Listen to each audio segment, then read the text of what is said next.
Warning, this podcast contains violence, sexuality, gore, and other horrible and disturbing things.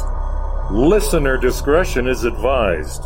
Also, be aware that the hosts of this venture are ignorant dipshits, so please do not take anything they say as fact. And enjoy the show. Now, are you sitting comfortably? Good. Then we'll begin. Today we had 15 homicides and 63 violent crimes, as if that's the way it's supposed to be. The atoms in your left hand probably came from a different star than your right hand. It is our basic human right to be fucked up. A second plane now has crashed into the other tower of the World Trade Center. Putting chemicals in the water that turn the friggin' frogs gay. The defendant shall be incarcerated for the rest of her natural life with no possibility of parole. You are not machines. You are not cattle. You are men. We were somewhere around Barstow, on the edge of the desert, when the drugs began to take hold.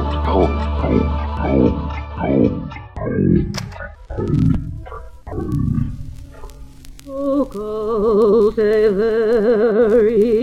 Veritatis. Alrighty, what you're entering into is part 2 of a 2-part coverage of Bigfoot. If you like to enter things in the middle, then go ahead, but I suggest that you listen to the episode previous in order to get the full context. Without further ado, here is Bigfoot Part 2 with Occultae Veritatis. Now we're going to go through the evidence for Bigfoot. 32 years I've been saying symbolic. You guys, we're all really drunk here, except for you. It's okay. My mom used to pronounce chaos as chaos for, like, a very long time. That's awesome. That's worse. I kind of like that. Chaos. Alright, so there... I used to pronounce demonstrably, demonstratably for, like, many years. Yeah. That's okay. So to keep a population active in the Pacific Northwest and to have as many sightings as there's been in... There's been a Bigfoot captive breeding program at the Seattle Zoo. Oh, really? No. Oh, man. I thought that was a break in the case. I mean, it sounds like something the CIA would do, right? Yeah. And you said it so convincing. So apparently there has to be a minimum breeding population of 10,000 individuals in order to keep the gene pool healthy and to keep that many sightings going for that many years. And you think with 10,000 Bigfoots, you think one of them would have been hit by a car by now? Yeah. You would, wouldn't you? You would. Or you would have found a leg or a You got that many people, someone's getting getting hit by a car. Oh, yeah. Or found some bones, like archaeological evidence. Yeah. Yeah, so that's the biggest thing that goes against Bigfoot evidence is there's no real Or there's someone evidence. into bestiality who's fucked a Bigfoot and then put it on the internet. No. There exists porn of that. There is, well, I'm sure there is. There's porn of everything. Was it Rule 314? No, was it's not even that low. It's 34. Rule 34? Yeah. It wasn't good though. Okay, but the dragon fucking a train video is pretty phenomenal. Okay, I've seen that one too. There's a dragon fucking a train? I've never heard of it. It's so good. Maybe we'll link to it in the show notes. That's so completely magical. unrelated to our podcast, however. Okay, first source of evidence is footprints. So according to all the big Bigfoot societies, they admit that 500 legible footprints have been found. They fucking lied 500 times. Yeah. They're 16 inches to 26 inches long, and plaster casts of many of them exist, but a lot of them are just pictures. You know what? Switch out cock for Bigfoot feet, and that's way funnier. Yeah. Thousands of plaster molds. Usually they're just pictures, but we're not sure if Sorry, our one-star review on iTunes. Yeah, we had a 1-star review. Yeah. They didn't like all the stupid jokes. Then why did they listen? This is not the Exactly. podcast for you. Yeah, not the podcast for you. Are you looking for smart jokes and straight to the point entertainment? Because that's not what we do here at No. Occultae Veritatis. No. So there's a bunch of Bigfoot castings, but there was also a commercial market where they sold Bigfoot feet, like fake Bigfoot feet you could wear. Oh my god. Like in the early 1800s and early 1900s, when the Bigfoot thing was a big craze in BC, there was actually tourist departments that made Bigfoot feet for sale for tourist money. That's funny. I guess I'm not one to talk because I have Snorlax slippers. I was gonna watch that. Yeah, so I don't put much stock in the footprints. Plus, there's lots of things, like if there's the footprints that have been found in snow, it's been shown that you can leave a human footprint, and if it sits in the sun, it'll melt in the shape of the footprint, and it'll just get bigger and bigger, and you can have a gigantic footprint after a while. Have you ever put your dick in the snow? I can't say I have. Have you? Yes. And did it get bigger over time? Not my dick, but the print did. Cool.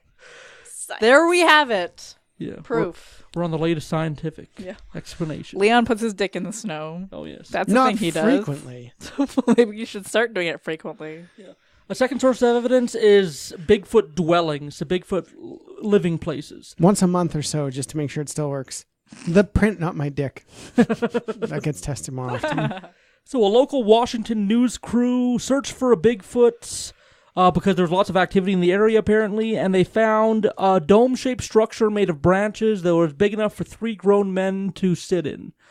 Now, being a local Washington news crew looking for ratings, I don't think they would ever set up like a situation. No, never. No, why would Or, you it could be a dwelling that 3 people could sit in. Yeah. I found one on the beach when we went camping down at the landing by Swift Current this summer. Yeah. Speaking of local Washington news crews, one of the guys who used to fly the video helicopter for a news crew in Seattle, Frank Gary Powers, shot down in a U-2, was talked about in the last episode I did on the U-2. So if you haven't heard it yet, go back and take a check at that. There you go. Damn. Callback. Alrighty, so the next one is a grave that was apparently found by this Dallas Gilbert. He claims to have found a Bigfoot grave, and he said he found a dead body of a Bigfoot covered in like a thin layer of loose dirt and covered in branches, and he said that when you peek through the branches and through the dirt, you could make out the shape of the head, hands, teeth, and the bone that is there after the rest of it is rotted. Sure you could. When he was asked to disclose the exact location, he refused to give the exact location because he thinks giving out the location of a dead Bigfoot body is, quote, disrespectful. I mean, why would you want to test something like that? Yeah.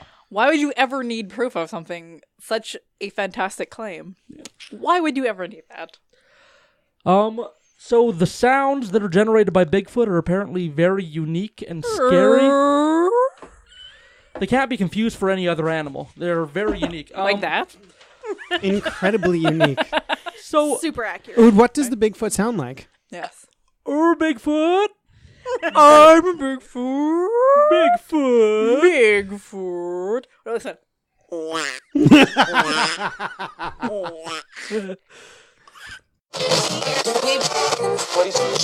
Alrighty, since Leon and Sage asked about it, I thought I'd take this opportunity to insert a little section where we go through the different types of captured Bigfoot sounds.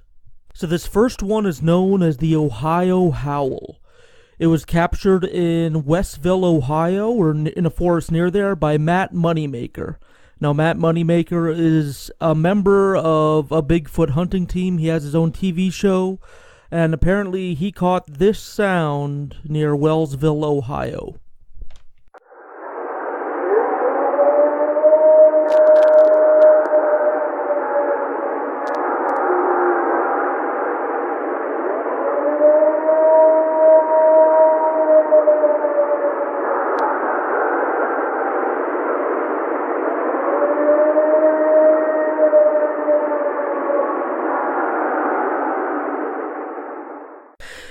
Now, this is not very convincing. I spent quite a few years working with the Canadian military and teaching survival for them, living and working in the bush, and I'm not convinced that this sound is unique enough not to be chalked up to wolves, coyotes, and other animals that howl.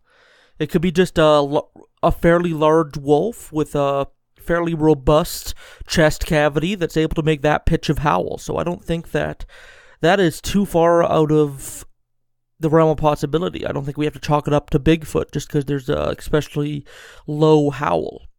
Anyways, this second example is known as the Bigfoot Samurai Chatter. Now, the Samurai Chatter takes place in the Sierra Nevadas deer hunting camp. It was captured by Al Berry and Ron Moorhead in the early 1970s. They caught it hanging microphones from trees, and apparently they caught an hour's worth of this Samurai Chatter. And this chatter is another sound that the Bigfoot apparently makes.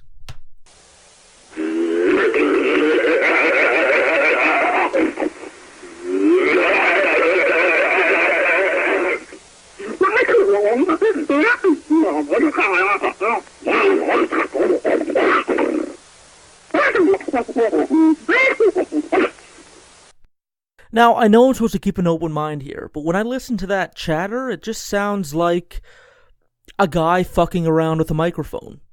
Like, I've listened to it over and over again, and the sites and the sources that I get it from claim that no human would be able to make those sounds, but I think that you'd be able to replicate those sounds pretty easy.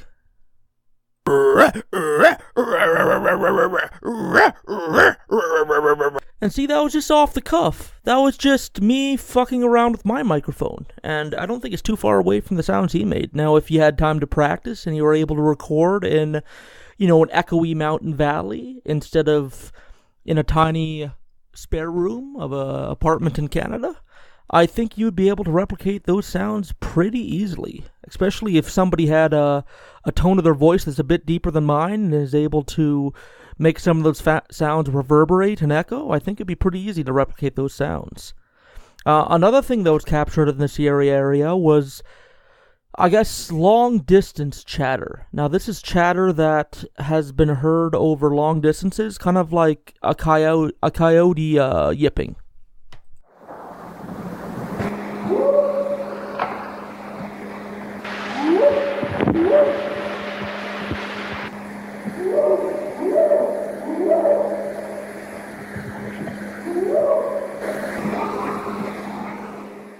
Again, anybody who's lived on a farm, I don't recognize those sounds as being too far away from the sounds coyotes make.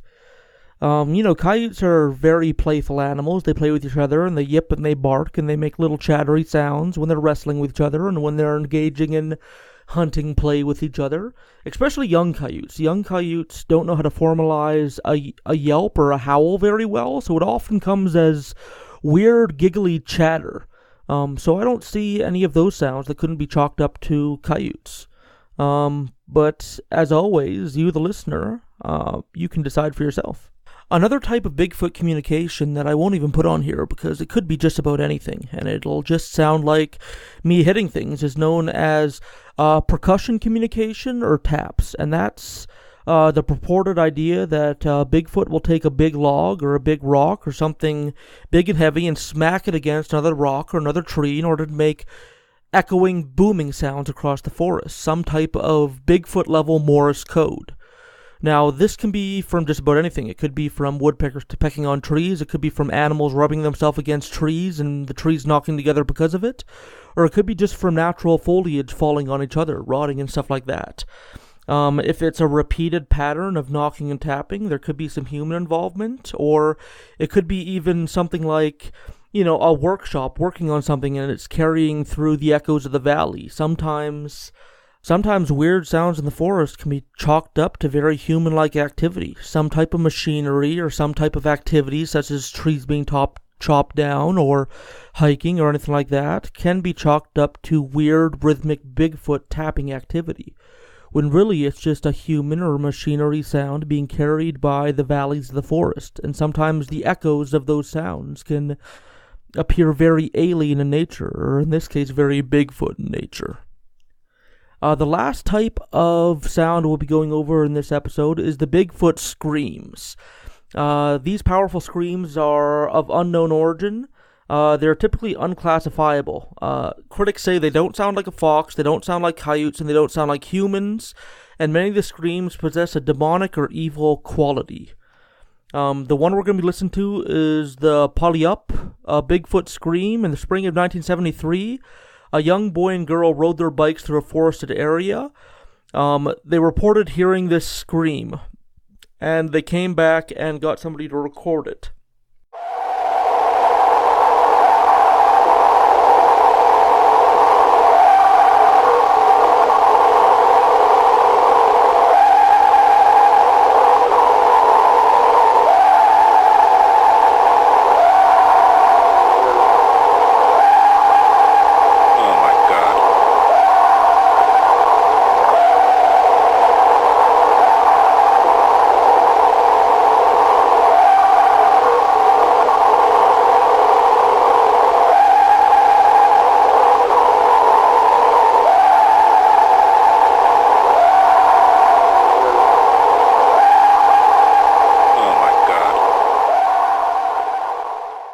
Now, the sound quality is very poor, and that makes it hard to listen to the exact sound so you can isolate it and analyze it on its own. There's a whole bunch of ambient sounds that are leaking in. But I'm comfortable saying that I don't exactly know of an exact explanation for this. I can theorize that there's a few types of owls that could make this high-pitched sound, but I can't name any specific species. I just know that owls sometimes make sounds that sound like screams. Also, rabbits, as they're dying, are known for making a giant death cackle type thing. I'll put that in right here.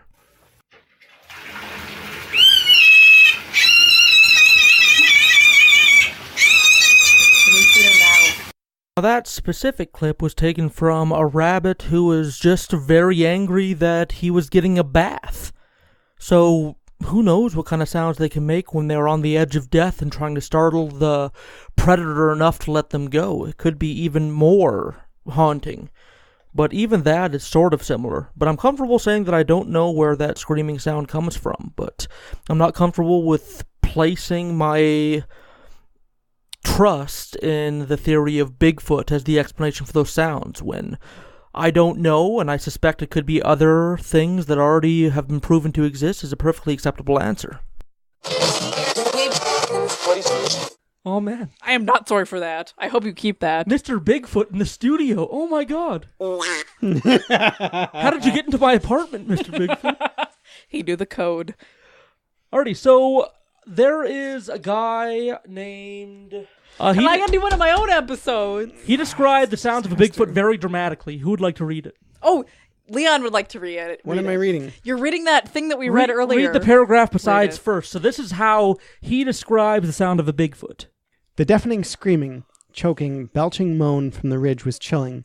The kind of scream that sends mothers scurrying to find their children. The kind of scream no cougar or bear could ever squeeze from their throat unless it was their last. Piercing, echoing, guttural. A single, horrible, high-pitched yet throaty, inhuman, unnatural creation of Steven Spielberg that makes your skin crawl. Damn. I can't believe I was sober enough to read that. Yeah. I want to read the next one because I'm drunk enough to read it. And you put some gravitas into it too. Thank you. Leon's amazing. He has the sexiest radio voice out of all of us. Oh, yes. And they think it's a Bigfoot because they couldn't think of it as anything else. It's two people fucking. Yeah, it could be. Or it was like my kid does, which is... Is he pretending to be a velociraptor? Doesn't that sound horrifying? I used to pretend to be a velociraptor. My kid does that. He's weird. The third thing of evidence is smells. Apparently, the Bigfoot smell is a perfect mix of... The ass out of a dead rhinoceros. Yes, no, that's not what he was going to say. Skunk, corpse, rotting fruit, musk, body odor, and dung. Okay, that sounds disgusting. Yeah. But it's the perfect mix of those, so it's okay. Yeah. Right. It's like a cornucopia vial that makes it really sweet. Maybe it's like a cocktail where all the ingredients are horrible, but when you come to the end, they're just really nice and pleasant. It's like a bad foretaste, but a really great aftertaste. It's like Teacher's Blended Scotch Whiskey and A&W Diet Root Beer. No, that's a good foretaste and a terrible aftertaste. It's the opposite. Apparently, you really feel it in the back of the tongue because when you smell it, just vomit rises to that level. Nice. Are we talking about Bigfoot or Teacher's Blended Scotch Whiskey? I think both. Yes. Oh. Although I like it. Yes. The next thing of evidence is sightings. So yeah, smells, not a big thing. There's lots of stinky smells in the woods. Big deal. So it smells like a corpse flower. Good job. Corpse flower. Sightings. So there's three. There's the first, the second, and the third most common types of sightings. Anybody want to take a guess at what they might be? No. The moving one, that picture where he's like... doing the You can't see me because this is audio. The dynamic pose. Yeah, I was doing the dynamic Bigfoot pose. The Bigfoot masturbating to stolen women's stilettos. Of course. Yeah, because we just did my episode. Jerry Bruto Bigfoot. Yeah. The first most common sighting is late at night by the roadside. So people are driving down the road, they see Bigfoot, I don't know, hailing a cab or whatever on the side of the road. Like the devil? Whatever. The devil's by roadsides? Isn't he at Crossroads? Oh, yeah, he is. I've watched enough Supernatural to know that. Yeah. Number two, the second most common sighting is out the window of a wooded backyard. So somebody That's looks very specific. So somebody looks out their window and sees a Bigfoot in their backyard It was Mrs. or on their Plum property. in the garden with the pipe. Yeah. Oh, yes. Like, oh hey, I'm in a wooded backyard. Perhaps I shall have a Bigfoot sighting now. Yeah. Oh no, it's a Bigfoot. No, just Mrs. Plum doesn't shave her legs. It's fine. Hey, no hair shaming. I'm not. I have unplugged my microphone. Mrs. Plum has very nice legs. She just happened not to shave them. Maybe. And I can't wait till we get a new one. Yeah. And then I'll stop unplugging it. And third is from a distance while hiking. So they see him from a distance while hiking. Which could be anything. It could be like a... All of these could be anything, let's be honest. Yeah. So I'm going to go through a couple sightings. So who wants to read the second one? Me! From Clayton Mack. So Clayton Mack is a Native American. Indigenous! Huh? Indigenous. No, I think they actually say Native American in the States. We are not American, though. No, we're definitely white. And I'm not saying native. Good call.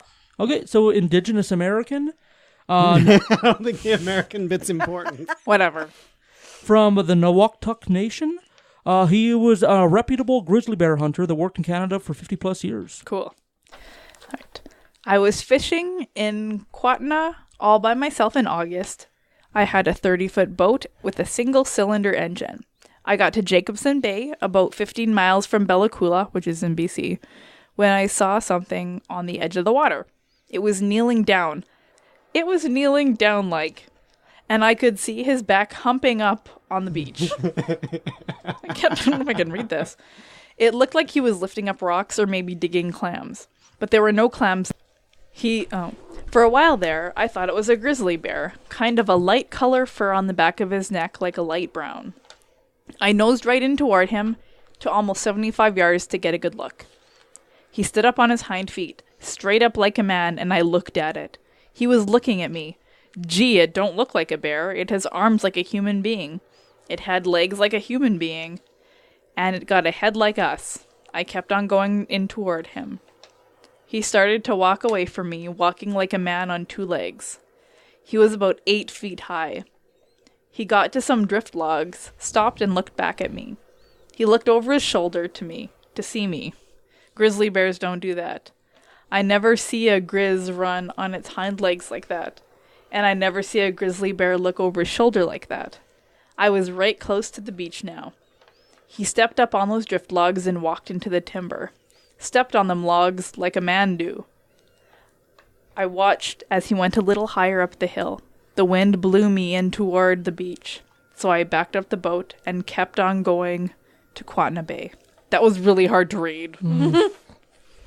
Yeah, so...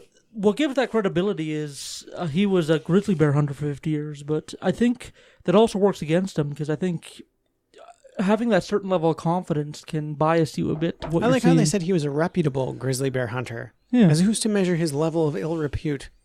I don't know. Oh no, we killed another deer. He brings irreputable, grizzly bears in. Fuck, it's irreputable grizzly bears of bad repute. Ill repute, yeah. Grizzly bears of low moral character. Oh my god. Another famous sighting was Bill Lattery, a ranger assisted by a Bigfoot hunter named Paul Freeman, and they had this encounter. Would you like to read the third? Sure. I would fucking not like to read the third. Oh yeah, you got the longest one there, Sage. Oof. Yeah. All right. We hiked to an area where a local hunter had spotted Bigfoot tracks. In a clearing, we observed several trees that were twisted, broken, and dripping sap, some of them bigger around than either of our calves. A creature of great strength must have done this. The branches were dripping sap. Why is there so much sap? That's what she said. Sorry. The branches were dripping sap, and several clumps of long black hair were stuck to the trees. Gross. Sounds like a haunting. Mm-hmm. Yeah. It was then that we were surprised. Several screams and yips were heard in a meadow in front of us, and there we spotted it. A hairy man covered in black fur eating yellow flowers at a distance of 90 meters. Aww. Eating flowers. Aww. We retreated immediately. On the way back to base, we observed several piles of droppings full of half-chewed and undigested fire ants. How would you observe that? You look at them. But like, how would... Wouldn't they, like, dissolve inside your body? Have you seen bear shit? Well, also fire ants are asshole. Like, your body would want to get rid of that right away. But like, how do you know that it came from, like, that it was mixed in versus just went on top to see if there's anything worth retrieving from the poop? Pick through it. Because that's what insects do. Yeah. Because they're gross. It sounds like they ran into a bear and got scared and ran away and thought it was a Bigfoot. I think you described bear shit pretty perfectly. Pretty much. Yeah. I'm no bear shit expert. Having dealt with a lot of bear shit in my life, I can tell you that's bear shit. I mean, tearing branches, bears do that. Bears eat flowers because they'll eat fucking anything. The only thing that doesn't match is them seeing a Bigfoot stand up, but I think they could easily confuse for that. Have you seen a big bear standing on its back legs? They are large and intimidating. Yeah. Oh, yeah. My grandpa used to hunt a bear up north, and he says that once you skin a bear, it's eerily the most human-like body you ever seen. Like apparently the shoulder musculature is very human-like, and it's very creepy. So gross. I could see that. I don't have a hard time believing that it could be confused. Yeah. Well, I guess seeing a bear stand up like from a distance, you'd think it was just like a big hairy dude. Yeah. So I guess the most reported reputable evidence for Bigfoot is hair samples. Yeah, hair samples. Because they've had the most scientific scrutiny put upon them. A bunch of them have been tested. Because it's fairly cheap to test hair. It's about $200 to sample and test a piece of hair in a lab. They haven't found a Bigfoot, though. The things they have found are bears of all different kinds, horses, raccoons, humans, dogs, wolves, cows, sheep, porcupines, a Malaysian tapir, and carpet fiber. You'd hate to fucking confuse a carpet for a Bigfoot. Someone just roll a carpet out my back window in the dark. Yeah. And I thought it was a Bigfoot. He was skished real flat. Yeah. So the one thing that did come from hair samples, that one good thing, was 2 samples from the Himalayas recently revealed an undiscovered extinct species of polar bear. Cool. So they thought this species of polar bear was extinct, and they never knew that it made it as down south as the Himalayas. But apparently this finding of hair means that there could be still a small population of those polar bears living and hunting in the Himalayas. So that's awesome. Yeah, that's awesome. That's pretty cool, yeah. And I guess the last piece of evidence we'll talk about is the photo and video. So the biggest, most famous is the Patterson-Gimlin film. This one. Yeah, that's the one where from a ways away, I'll put it in the show notes, the Sasquatch is walking with bent arms, and he's bending his arms, and he looks back at the camera at one point, and then he keeps on walking. Everyone's seen it. Yeah. We've all seen it. I haven't seen it. If you Google Bigfoot video, it's probably one of the first ones that come up. Most people have seen it. Everyone's seen it. Yeah, so there have been photograph analyzing experts that are on both sides. Some that say they're real, some that say that don't. So I'll go through the major arguments. All right. The people on the pro side, so the people that say it's real, say that it's morphologically correct. So they say like none of the proportions are weird. Like if a Bigfoot did exist, like it's the way its body is structured that looks about right. CGI experts say that there was no digital manipulation. Well, it's from like a bajillion years ago, wasn't it? I think it's from the 70s or something. Yeah, before CGI. Bajillion. Yeah. Roughly a bajillion years ago. Yeah. They say that its locomotion is natural, not stunted. Like, there's arguments that if there was a human in a suit and they was trying to take steps as big as the Bigfoot in the film, that there would be like kind of a stutter step and it would be noticeable, but they don't find that. And the other thing is the elbow proportions. So apparently this thing has really long arms, and if it was just a guy in a suit, his arm wouldn't come down long enough in order to bend the elbow where it does. So those are the arguments in the pro. The argument in the compelling. Oh yes. The argument in the against is they say that the filming speed has been fucked with. Ooh, fucked with. Oh yeah. So they say that the final speed has been sped up, and that might hide some of the human errors in locomotion. So it could be a human in a suit, but if the video is... Dude, I'm looking at it right now. It looks like a human in a suit. Yeah. That's where I come on it. Yeah, I'm pretty on... No, it's a human in a suit. Human in a suit. Yeah. Another thing in the against is apparently they took casts of the footprints that it apparently laid as it was walking, and the footprints don't match the size of the thing. They're way too small for as big as the thing was supposed to be. A gorilla expert looked at it, and he discovered that the palm and the sole of the foot, because you can see the sole of the foot in one frame, are different colors. And they say that if there's a species that has dark skin on their palms, they usually have the exact same thing on their feet. There isn't really any... Yeah, this thing's got white feet and dark palms. Bullshit. Bathrooms over there. There's some choreographers that say that this movement could be easily taught to be imitated by humans. Another one is it has a crest but no pot belly. Usually things that have the crest on the top of its head come with a pot belly because that comes with the different eating habits. Interesting. Yeah. And the most... Watch out for that. And I'd say the smoking bullet is a photographic expert went frame by frame and zoomed in, and he purports to have found the little triangle of the top of a zipper on one frame. Ooh. They go along the back. So apparently there's a zipper. Dun dun dun. Oh, yes. Yeah, it looks pretty fucking fake to me. Yeah. So the 3 explanations I have are, well, actually 4. The first one is it could be real. There could be a population of big feet living out there in secret with a population, so tens of thousands of them living in secret. Nobody knows about them. Not likely. Not likely. The second is misidentification. So people get confused. They see a dude hitchhiking and it's the middle of the night and they're tired and all of a sudden they see a Bigfoot. That more likely. Or they misidentify a shadow or a bear. The other one is extinct hominids. So there could be a pocket group of Gigantopithecus living and breeding in North America. Also, mostly just as unlikely as Bigfoot, because you would find remains. Yes. The other explanation is pranks. People are putting on big feet. People are buying monkey suits and shooting these videos in order to get famous. Or just fuck with everyone. Just fuck with everyone, yeah. I remember Penn and Teller, they put out an episode on Bigfoot, and from their show Penn and Teller Bullshit, and they made a fake Bigfoot video, and they were offered thousands and thousands of dollars for news networks to be able to play it. So there is a financial incentive to fake these things. Note to self. Oh, yes. Just kidding. Plan B. I don't know, what are you guys' final judgments? Do you believe in Bigfoot? Bullshit. Do you think there's any... Bullshit. Bullshit. Yeah. I don't believe in Bigfoot. I'm sure that there are lots of animals that exist that we don't know exist. Yeah. However, I don't think that there is such a thing as Bigfoot. There would be bones and remains and stuff, not just like footprints and grainy video footage. Yeah, and there's a whole bunch of stories of like old Jim Bob down in who knows where has the U.S. National Park Service would be on top of it if there were. Oh, beyond. I mean, there would at least be legible pictures. Yeah. Like, in a time where everybody has, like, 16-megapixel cameras in their phones, there would be so many pictures. I don't know. Yep. All right. Bullshit. Bullshit. Such bullshit. Mm-hmm.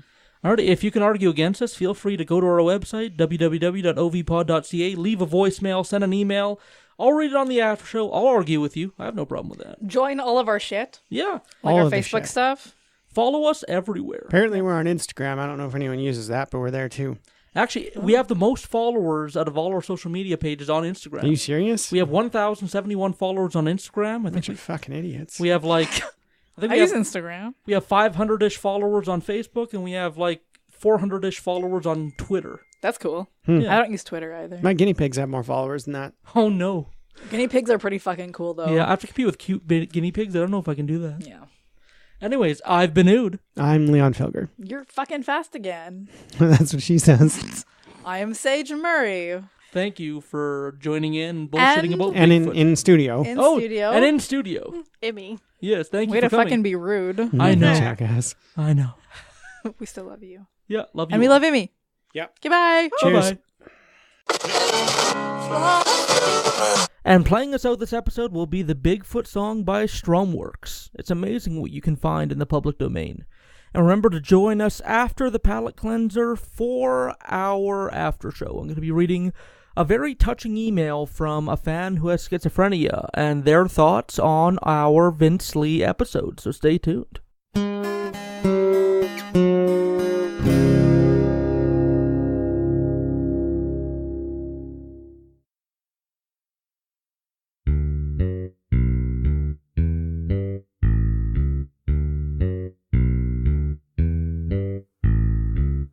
I went a walking in the woods one day, met me a Bigfoot standing in my way. I said, let's have a drink, man, what do you say? Make my double and I'll be okay.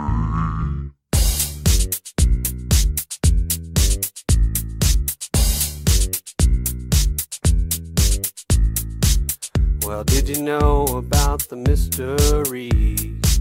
How you're a modern celebrity. He raised his glass and he smirked with a smile. I'll drink to that man, but it's not my style. I'm 8 foot tall, Neanderthal. I got some big feet and my arsenal. I look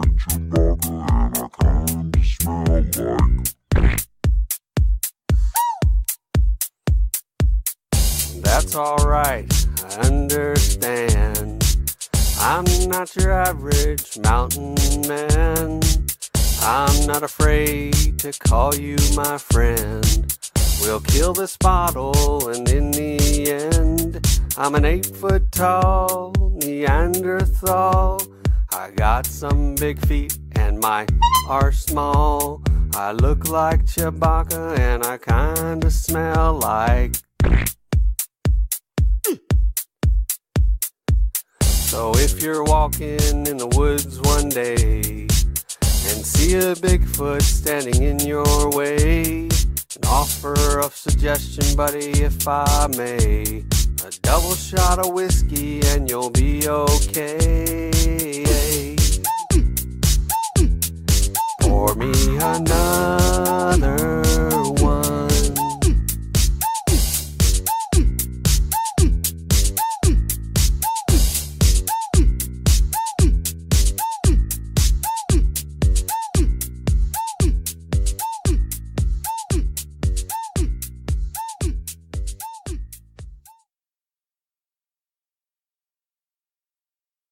Alrighty, that was a lovely but ultimately dumb song. But, you know what, sometimes dumb is nice. This whole episode has been done, and I've had a ball recording and making it. So first thing we're going to go to is a very nice email. Now, I'm going to apologize ahead of time. I am a socially and culturally ignorant person, and I don't know how to say this name. It's not within my repertoire of classically Western Caucasian names, so of course I have no clue how to say it, but let's see if I can make an attempt. So we got a nice voicemail from Ye Astel Hamaha Lahayan. I apologize so hard. I'm 100% sure I messed that up. Anyways, their message says, "Hello. Case number 19 was the first episode I listened to a few days ago, and I'm now in love with your podcast. I've listened to nearly every episode in the last couple days. I think I only have the first left to listen to now. Like the subject says, I'm a schizoaffective bipolar type, and I did not expect good things when I saw the title. I've heard very, very little positive, understanding, or reasonable reactions to anything Vincely related, and only the barest bit more positive about anything on the schizophrenia spectrum. I was very positively surprised. I'm really listening to the episode as I type this so I can make sure to address everything I have to say. Y'all mentioning how shitty Sword and Scale coverage of the story was, and coverage of mental health issues in general, among the myriad of other things, got a big smile out of me. And I also can't describe how my heart lit up when I realized I didn't have to worry about y'all and mental health or LGBT plus issues. Weird podcasts are a love of mine, and I've gotten used to having a tolerance to a certain amount of ignorance, bigotry, or outwards towards the two things I mentioned, and as well as indigenous issues. And I figured out, listening to the schizophrenia simulation y'all included at 2x speed while experiencing psychoactive symptoms is a bad idea. Holy fuck, not going to do that again. My auditory hallucinations are entirely different, but combining the two was not a pleasant experience. I've had schizoaffective symptoms since I was at least 7, so my hallucination delusions have been a part of my life as far as I can remember. It didn't help that I've always been in a kind of liminal place in life. Only mixed kid in my family, surrounded by racists, being transgendered, being taken in by the indigenous side of my family, and being a practitioner of traditional folk religion but not having grown up in it. I grew up feeling the bad kind of special. I've never been a person that I wanted to stick out to draw attention. It's only in the past few years that I started to grow out of my beaten puppy mentality. I'm not quite sure where I've been with this anymore. Haha, it's hard for me to track things in my head sometimes, even when I'm trying my best. I guess I wanted to introduce myself and say thank you for the pod and that I'm looking forward to episodes in the future. I'm also offering my help if y'all need to cover a topic relating to Nahua, Aztec, anything. And if you ever come across anything Finnish, my partner is a Finn and we're more than willing to help as well. Until next time." That was a very nice email to receive, because I'm somebody who, while I have depression, I don't have any clue what schizophrenia is like. I can only guess and empathize based on what people tell me. And I know that when we sat down and made this podcast, both me, Leon, and Sage, we wanted to make sure we did it right. We wanted to make sure that we displayed things scientifically and accurately. We wanted to make sure that the facts were as good as we could make them. We also wanted to make sure that we were not punching down against any groups. We were not making fun of people for being victims. We were not making fun of people for being mentally ill. We're not making fun of people for being a race or gender or something like that. We wanted to do it right. We're all very honest and progressively minded people, and we all wear our politics and our feelings on our sleeves, and if we were to sit down and make a podcast and try and remove that from our repertoire, it would feel just hollow. I don't think there's a way I could make this podcast without addressing some of the more horrible things in this world. You know, I think that every tragedy out there can have a lesson that can be learned from it. I think the Vince Lee incident, we can learn lessons from it. It's an opportunity to learn about how the mentally ill live and just how easily their freedoms can be restricted if they have a bad episode where their mental illness goes unchecked and unmedicated. And through no fault of their own, just because of their own mental illness, they can have their freedoms and many of their rights taken away. And ditto for Indigenous people. You know, I've been wrong many, many times in my life. I used to be a creationist. I used to be a pretty hard-up racist and sexist, and I used to be a lot of things. Maybe I'll tell that whole story someday on the podcast. Maybe a little Patreon-exclusive episode about all the shit that I used to believe in, but it's brought me to a place where I feel very humble in my convictions. I feel like I could be wrong at any moment, and I need to be careful about what I say and the groups that I affect. And you know, I have depression, but in all other aspects of my life, I'm very privileged. You know, I'm white, I'm middle class, I'm in good health, I'm fairly big and imposing, so I don't have to worry about people harassing me. I'm a guy. So, with all that in mind, I have to be very careful to take into account the realities of people that may be involved in these stories, including people with schizophrenia and people that are Indigenous or of a minority class, or people that are female identifying and some of the discrimination they go through. And I have friends that are trans and non-binary, and I need to take into account them. Anyways, that's enough speculating, talking about our concept for this podcast, but if you're tuning in this far, you probably already know. If you've listened to all the episodes up to this point, you probably already know. But if this is the first episode for you, we're going to wear our politics on our sleeve. We're not going to treat mentally ill people like grenades that are ready to blow up, like some podcasts have chosen to do. That would feel much too exploitive for us, because the reality is much more complicated. Simply saying that mental people are grenades ready to blow up and hurt all the people around you is just so reductive and so ignorant, and it doesn't take into account so many things that it's an opinion barely worth having. I don't think I would ever be able to stand behind the product we put out if we treated mentally ill people like that. Anyways, this is just a stream of thought consciousness, and I've gone on for way too long now, so I just want to thank you very much for the email. If you ever catch us doing something that's outright ignorant or offensive, feel free to send an email to us, ovfeedback@gmail.com, because we want to keep this a community thing. We want to stand up for the right kinds of people and tell the story in a realistic and nuanced way. And black and white thinking doesn't belong here. Anyways, thank you very much for listening in. Thank you for writing in and sending an email. If you guys want to send us an email, just ovfeedback@gmail.com. If you want to go to the website, www.ovpod.ca. There's spaces there where you can send us a voicemail, you can send us an email, you can check out all our social medias, all that stuff. But anyways, thank you very much for taking some moments out of your day to sit down and listen to us three Canadians talk about Bigfoot. Next week, we'll be back to some more horror and stuff like that, so if you're here for the dark stuff, I'll see you next week. Until then, have a lovely weekend and have a lovely week. Goodbye.